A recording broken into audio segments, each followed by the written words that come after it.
Sa ngayon, ito pa yung mga listahan ng gamot na pwede nyong maklaim ng libre kay PhilHealth.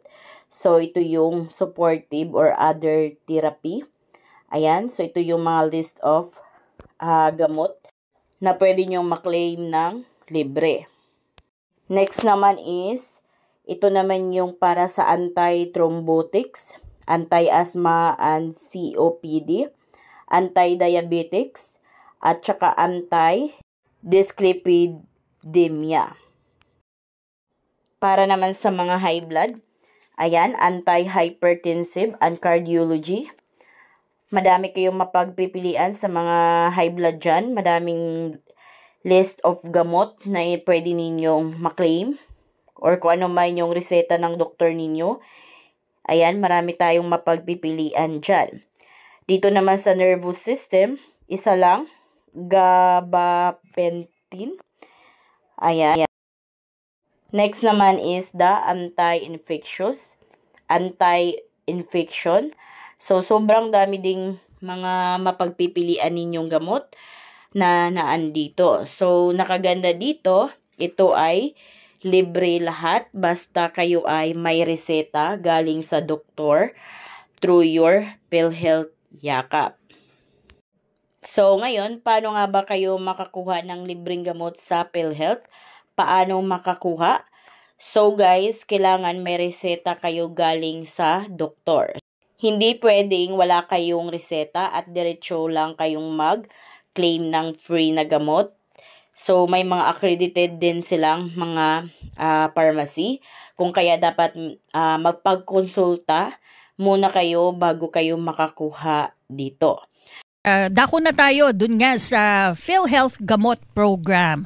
Ayan, ano ba itong PhilHealth Gamot Program, Sir Ray? Uy, excited kami dito kasi itong mga nakaraang taon ay pinapilot natin ito and eventually ay talagang nailunsad na po natin ito pong PhilHealth Gamot Program at ito'y isang mahalagang component ng ating yakap. Layunin po nito na gawing accessible po yun pong mga essential drugs and medicines sa mga karaniwang sakit ng mga Pilipino. Halimbawa, asthma. Marami sa atin ito na yung may hika o yung may COPD, chronic obstructive pulmonary disease. Yung pong may mga diabetes, yung pong may high cholesterol. Marami niyan. Oo. Yung mga kaidarang ko yan eh. Yung pong mataas ang presyon, high blood pressure, yung pong may mga heart conditions at iba pa. Marami tayong mga kababayan ay nagme-maintenance, umiinom ng mga gamot na yan at napakabigat po ng ginagastos natin. Malaking bahagi, parang mga 40% doon sa ating mga binabayaran out of pocket, napupunta po sa gamot. Oo, sa hirap ng buhay na ngayon malaking tulong sana kung mapapabilang sila dyan. Paano ba nga ba makakuha ng mga libreng gamot, Sir Ray? Well, una, ito ang mahalaga at ito yung inuulit-ulit po natin. Wag po kayong didiretso agad dun sa butika, sa pharmacy na inaccredit natin as gamot facility. Ang mahalaga po muna ay tayo po'y pumili ng Yakap Clinic na atin pong kumbaga napili po natin. Yung mga konsulta providers natin at kung rehistrado na po kayo doon sa nakaraan, yun na rin po ang inyo pong assignment ng Yakap Clinic. So mahalaga po na makapili muna tayo ng ating Yakap Clinic. At pagkatapos nating makapili, nakapagpatala na po tayo doon, ay bumisita tayo. Kailangan tayong ma-check up. Kailangan tayong makita, makausap po ng doktor na nandun sa Yakap Clinic.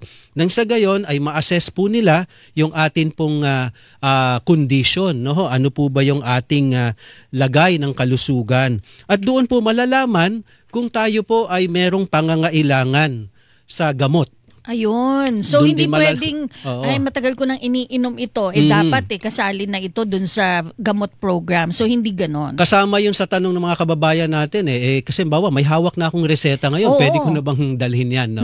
Oo. Ngayon, Yan po ang unang hakbang dyan. Mahalaga po yun na kayo'y makausap ng napili po ninyong doktor doon sa Yakap Clinic, at tanging sila lamang po, yung doktor po ninyo sa Yakap Clinic, ang makakapagreseta po ng gamot na kailangan po ninyo. Meron silang gagamitin na app, no? Meron tayong dinesign na gamot app, kasi mahalaga meron ditong i-issue na code.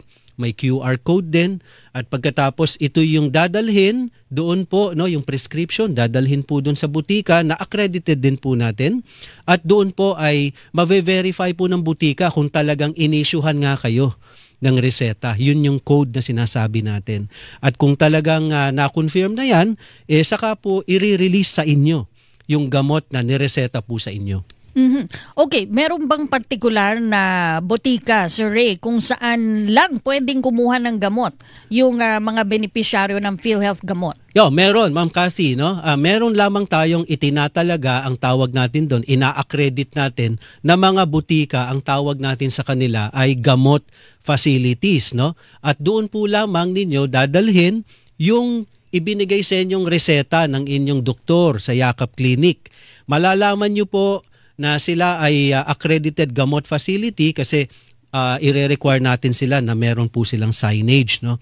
So sa ngayon ay dito sa Metro Manila, dahil kalulunsad lang nito, Ma'am Cathy, last week. So dito sa Metro Manila ay 8 na po ang participating gamot facilities. Yung pong VidaCure, may mga branches po sila sa Muntinlupa at Quezon City. Yung pong Pharmagen Ventures Corporation, yung generica po ito, may branches nila sa Parañaque City, Navotas, Quezon City at Taguig City. Yung CGD Medical Depot sa Vertis North at yung Chinese General Hospital. Meron na hong 24 pang pasilidad na nag-file na po ng kanilang letter of intent at pinoproseso na po ito. Dadami pa ito, Ma'am Cathy. Sana nga, para halimbawa, baka meron lang dyan lang sa kanto ng bahay nyo, di ba? Para hindi nalalayo, or kung sa tabi ng mga Yakap Center, no? Correct, no? Correct. Kasi, Ma'am Cathy, gaya ng sinabi ko, kakalunsad lang nito. Pagkatapos dito sa Metro Manila, maglulunsad din tayo sa mga pangunahing lungsod, sa Cebu, sa Davao, ano po. So, unti-unti po, no? Pero tayo po ay nakikipag-usap na maging sa mga malalaki at hindi ganoon kalaki na mga pharmacy chains, para po kapag ka sila ay sumali dito, di yung kanilang maraming mga branches ay maa-accredit natin at pwedeng puntahan. Mas malapit sa mga kababayan natin. Ito ang tanong, Sir Ray. Ano ba yung mga gamot na kasali dyan sa PhilHealth Gamot Program? Eto na, no? Eto na, sundan nyo na po, no? Sa Yan, kabuuan yung mga may maintenance dyan, baka pasok dito yung inyong gamot, ha? Oo. Tandaan po natin, yung 21 na drugs and medicines under consulta, nandyan pa rin yan. Tinagdagan natin ng 54, so for a total of 75. Meron pong 21 sa listahan po natin ng mga anti-infectious medication, no? Yung may kontra-infection po yan. May 2 anti-thrombotics. Ano ba ito, Ma'am Cathy? Alam mo ito, yung para hindi ka mag-clot. Yung blood clotting, no? Oo, pangpigil sa blood clotting, no? May 2 doon sa listahan na yan. May 8 na anti-asthma at chronic obstructive pulmonary disease, no? Yung may lung issue na nandyan po. Hindi ko nababanggitin kasi mahaba po ito. 3 gamot na laban po kontra sa diabetes, at 4 na anti-dyslipidemia, yung mga nagko-control. Yung mga sa high blood. Yung mataas na kolesterol. Ano po? Sa kolesterol. Yung anti-hypertensive, yung sa may mataas na presyon. Meron din po pati sa cardiology.